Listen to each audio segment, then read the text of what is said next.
Hello friends and welcome to the lecture on the topic entitled Industrial Microbiological Processes in Industry, Basic Design of Fermenter, Continuous and Discontinuous. Let me first of all give you a brief outline of what we are going to discuss today. In this lecture, we shall try and understand the meaning of fermentation. Then we'll discuss about the factors that influence fermentation. Also, we'll study about the whole process and types of fermentation. And lastly, we'll get an insight into the structure and functions of fermenters. To begin with, let me give you a brief introduction of fermentation. Fermentation is a metabolic process that converts sugar to acids, gases or alcohol. It occurs not only in yeast and bacteria but even in oxygen-starved muscle cells, as in case of lactic acid fermentation. Fermentation is also used more broadly to refer to bulk growth of microorganisms on growth media, often with the goal of producing a specific chemical product. French microbiologist Louis Pasteur is often remembered for his insights into the fermentation and its microbial causes. The science of fermentation is known as zymology. Fermentation takes place in the lack of oxygen, that is, when the electron transport chain is unusable, and becomes the cell's primary means of ATP, that is, energy production. It turns NADH and pyruvate produced in the glycolysis steps into NAD positive and various small molecules depending on the type of fermentation. In the presence of oxygen, NADH and pyruvate are used to generate ATP in respiration. It is called oxidative phosphorylation and it generates much more ATP than glycolysis alone. For that reason, cells generally benefit from avoiding fermentation when oxygen is available. Exceptions include obligate anaerobes, which cannot tolerate oxygen. Now, about the industrial type of fermentation. Fermentation has been used by humans for the production of food and beverages since the Neolithic age. For example, fermentation is employed for preservation in a process that produces lactic acids as found in such sour foods as pickled cucumbers, kimchi, and yogurt, as well as for producing alcoholic beverages such as wine and beer. Fermentation can even occur within the stomach of animals, such as humans. Otto Boveri syndrome is a rare medical condition where the stomach contains beaver's yeast that break down starch into ethanol, which enters the bloodstream. Commonly consumed fermented products include bread, cheese, sausages, pickled vegetables, coca, beer, wine, citric acid, glutamic acid, and soya sauce. Industrial fermentation is the intentional use of fermentation by the microorganisms such as bacteria and fungi to make products useful to humans. Fermented products have applications as food as well as in general industry. Some commodity chemicals such as acetic acid, citric acid, and ethanol are made by fermentation. Now, let's talk about the factors that influence this fermentation. A fermentation is influenced by a number of factors, including temperature, pH, nature, and composition of medium, dissolved oxygen, dissolved carbon dioxide, operating systems, for example, batch, fed batch, continuous, etc., feeding with precursors, mixing, and share rates in fermenter. Variation in these factors may affect the rate of fermentation, the product spectrum and yield, the organoleptic properties of the product, appearance, taste, smell, and texture, the generation of toxins, nutritional quality, and other physiochemical properties. The formulation of fermentation medium affects the yield rate and product profile.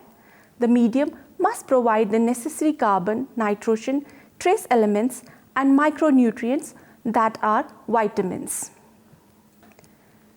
Specific types of nitrogen and carbon sources may be required, and the carbon-nitrogen ratio may have to be controlled. Concentrations of certain nutrients may have to be varied in a specific way during a fermentation to achieve a desired result. Some trace elements may need to be avoided. For example, minute amount of iron may reduce the yields in citric acid production by Aspergillus niger. Additional factors such as cost availability, batch-to-batch variability also affect the choice of medium. Dear friends, now let's try to learn about the types of fermentations. Some of the most important types of fermentations are as solid state fermentation, submerged fermentation, anaerobic fermentation, aerobic fermentation, immobilized cell bioreactors, immobilized enzyme bioreactors. Now let me discuss them one by one. Firstly, the solid state fermentation. In such fermentations, microbial growth and product formation occurs at the surface of solid substrates. Examples of such fermentation are mushroom cultivation, mold ripened cheese, starter cultures, etc. More recently, this approach has been used for the production of extracellular enzymes.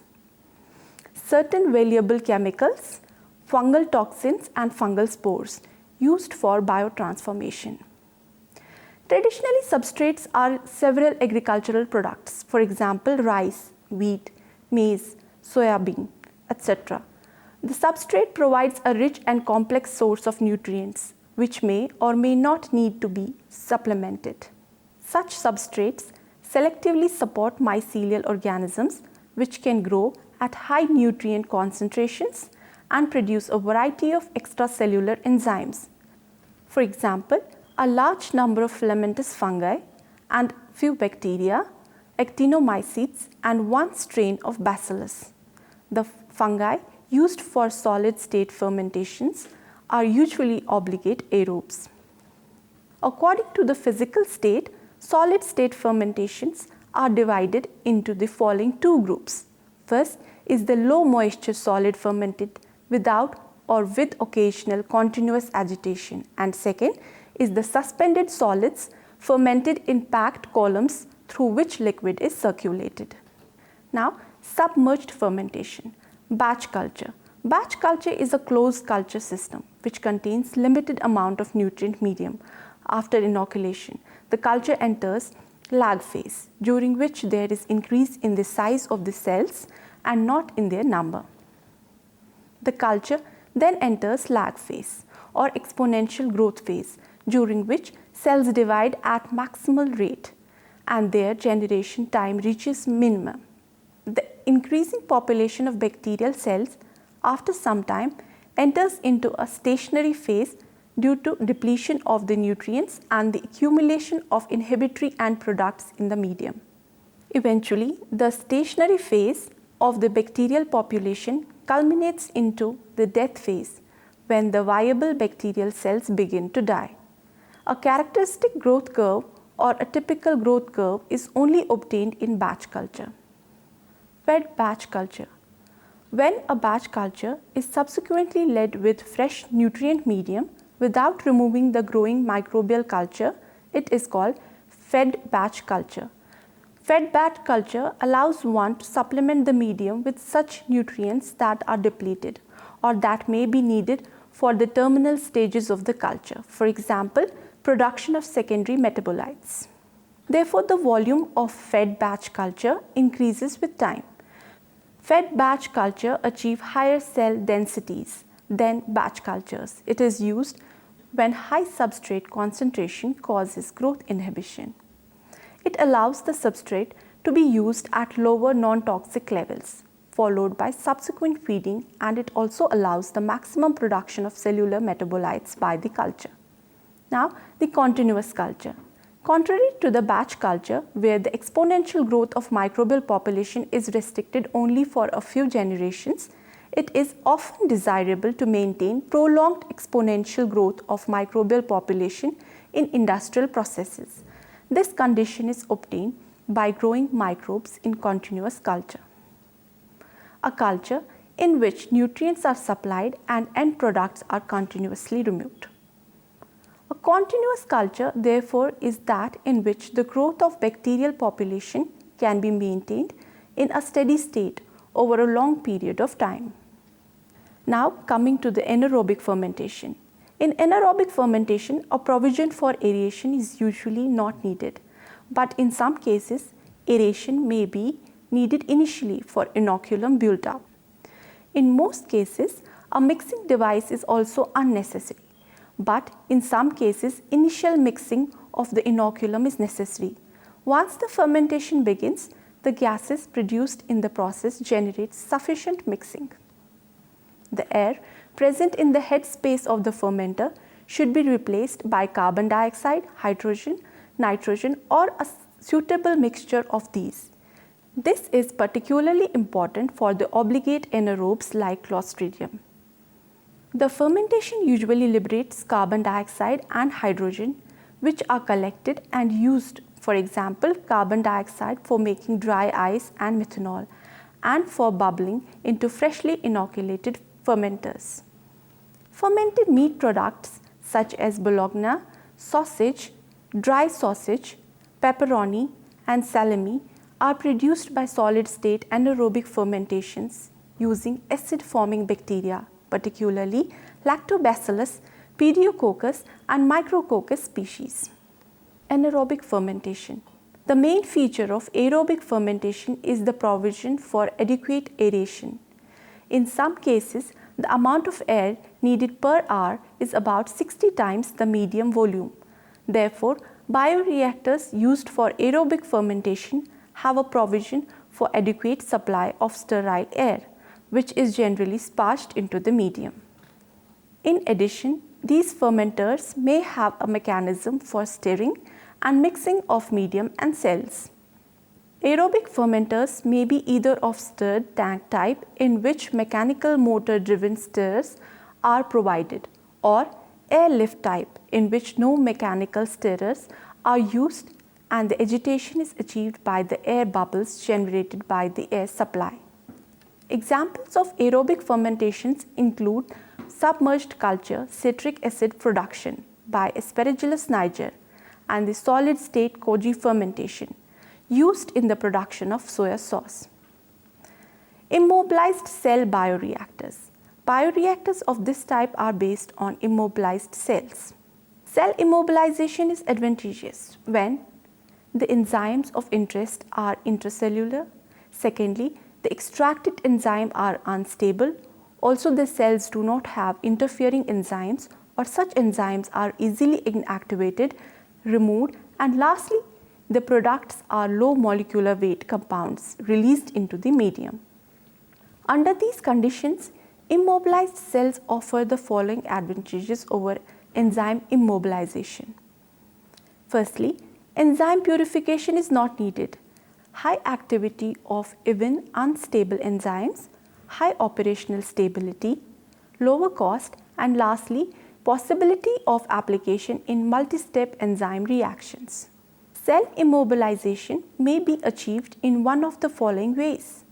Firstly, cells may be directly bound to water insoluble carriers, for example, cellulose, dextrin, ion exchange resins, porous glass, brick, sand, etc. by adsorption, ionic bonds or covalent bonds. Secondly, they can be cross-linked to bi or multifunctional reagents, for example, glutaraldehyde, etc. Lastly, polymer matrices may be used for entrapping cells. Such matrices are polyacrylamide gel, K-carrageenan polysaccharide isolated from a seaweed, calcium alginate. Alginate is extracted from a seaweed, polyglycol, oligomer, etc. Immobilized enzyme bioreactors. Continuous flow reactors are based on immobilized enzymes. They offer the following advantages. Firstly, greater productivity per unit amount of enzyme. Can be used for substrates having low solubility and uniform product quality, that is, Lack of batch-to-batch variation. These reactors may be of the following three types: continuous flow, stirred tank reactor, packed bed reactor, and fluidized packed reactor. Now, the design of fermenter. Fermentation process requires a fermenter for successful production because it provides the facilities for the process such as contamination-free environment, specific temperature maintenance, maintenance of agitation and aeration, pH control, monitoring dissolved oxygen, ports for nutrient and reagent feeding, ports for inoculation and sampling, fitting and geometric for scale up, minimize liquid loss, and lastly growth facility for a wide range of organisms. Components of fermenter. Basic components include drive motor, heater, pump, etc. Vessels and accessories, peripheral equipments, that is reagent bottles, instrumentation and sensors. Dear students, now let's try to learn about the different types of fermenters. Mechanically stirred tank fermenter. Microbial fermentations received prominence during 1940s, namely for the production of life-saving antibiotics. Stirred tank reactor is the choice of many, more than 70%, though it is not the best. Stirred tank reactors have the following functions: homogenization, suspension of solids, dispersion of gas-liquid mixtures, aeration of liquid and heat exchange. The stirred tank reactor is provided with a baffle and a rotating stir is attached either at the top or at the bottom of the bioreactor. Since the stirred tank reactors are commonly used for batch processes with slight modifications, these reactors are simple in design and easier to operate. Many of the industrial bioprocesses even today are being carried out in batch reactors, though significant development has taken place in the recent years in reactor design. The industry still prefers stirred tanks because in case of contamination or any other substandard product formation, the loss is minimal. Now, the airlift fermenter. Airlift fermenter is generally classified as pneumatic reactors without any mechanical stirring arrangements for mixing. The turbulence caused by the fluid flow ensures adequate mixing of the liquid. The draft tube is provided in the central section of the reactor. The introduction of fluid, air or liquid causes upward motion and results in circulatory flow in the entire reactor. The air or liquid velocities will be low and hence the energy consumption is also low. ALFs can be used for both free and immobilized cells. There are very few reports on ALFs for metabolite production. The advantage of airlift reactors are the elimination of attrition effects generally encountered in mechanical agitated reactors. It is ideally suited for aerobic cultures since oxygen mass transfer coefficient are quite high in comparison to stirred tank reactors. This is ideal for single cell protein production from methanol as carbon substrate. Fluidized bed bioreactor. Fluidized bed bioreactors have received increased attention in the recent years due to their advantages over the other types of reactors. Most of the FBBs developed for biological systems include cells as biocatalysts, are three-phase system: solid, liquid and gas. The FBBs are generally operated in co-current upflow with liquid as continuous phase.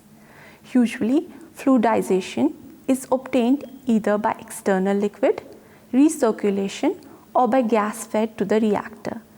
In the case of immobilized enzymes, the usual situation is of two-phase system involving solid and liquid, but the use of aerobic biocatalyst necessitates introduction of gas, air as the third phase. Packed bed bioreactor. Packed bed or fixed bed bioreactors are commonly used with attached biofilms, especially in wastewater engineering. The use of packed bed reactors gained importance after the potential of whole cell immobilization technique has been demonstrated. The immobilization biocatalyst is packed in the column and fed with the nutrients either from top or from bottom. One of the disadvantages of packed beds is the changed flow characteristics due to alteration in the bed porosity during operation. While working with the soft gels like alginates, carrageenan, etc., the bed compaction, which generally occurs during fermentation, results in high pressure drop across the bed. Packed beds are generally used where substrate inhibition governs the rate of reaction. Lastly, the type of fermenter which I am going to discuss is the bubble column fermenter. Bubble column fermenter is a simplest type of tower fermenter consisting of tube which is air sparged at the base. It's an elongated, non-mechanically stirred